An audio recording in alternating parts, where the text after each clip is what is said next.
Hi, I'm Sarah, Hi, I'm Sandra. and this is our awesome presentation of the Silver Dime Lab. The purpose of this lab is to determine the percentage of silver in a 1945 dime. We can do this by using the equation mass of silver over mass of a dime to find the percent mass of silver in the alloy. But to do this, we must precipitate and extract all the silver we can from the dime. We can use stoichiometry to determine the mass of the silver extracted. The equation below is important because it lets us know what amount of each substance we need by using moles to calculate the ratios of each substance. Also, we must put excess nitric acid to make sure that the dime is a limiting reagent, so that way we get all the precipitate that we need. Finally, we can use the dimensional analysis equation at the bottom of this page to figure out what the percent composition of silver is in the dime. To form our hypothesis, we researched dimes that were made between 1916 and 1945. We found out that these dimes were made up of about 90% silver, so we decided that would be our hypothesis. The method that we came up for the lab is as shown.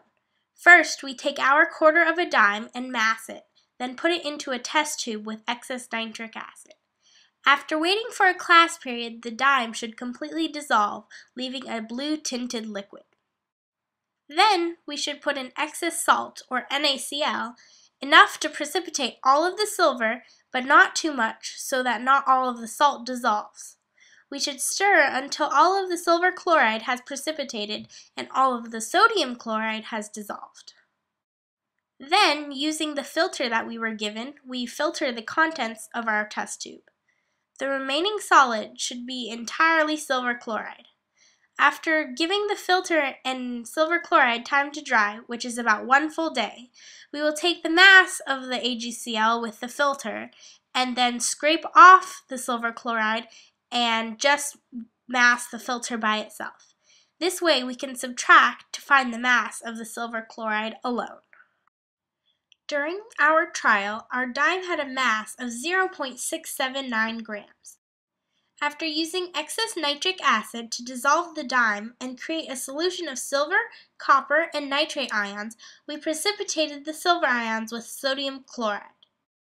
After it was dried, we massed the silver chloride and filter and got 2.663 grams.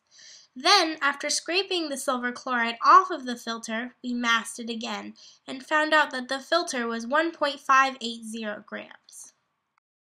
Thus, through simple subtraction, we can deduce that the ending silver chloride mass is 1.083 grams. To find the mass percentage of silver in the silver chloride, we can take the molar mass of silver and put it in a fraction over the molar mass of silver chloride. We then know that the silver is about 75% of the mass of the silver chloride that we precipitated. By multiplying the silver chloride mass by 75.26%, we can figure out that the ending silver mass is 0.8151 grams. By dividing this number into our starting mass of the dime, we can find the percent composition of silver. In this case, we got 117%.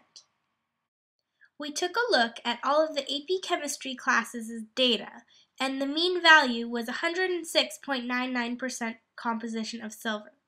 The standard deviation of all the points was 32.936%, meaning that groups were on average about 32.9% above or below 107% composition. Compared to the other group's results, we were not too far off of the average, yet we know that 117% composition, or even 107% composition, is not possible. Compared to the correct value, 90% composition, we were much further off. There were many groups, though, that were close, with 86 and 88%.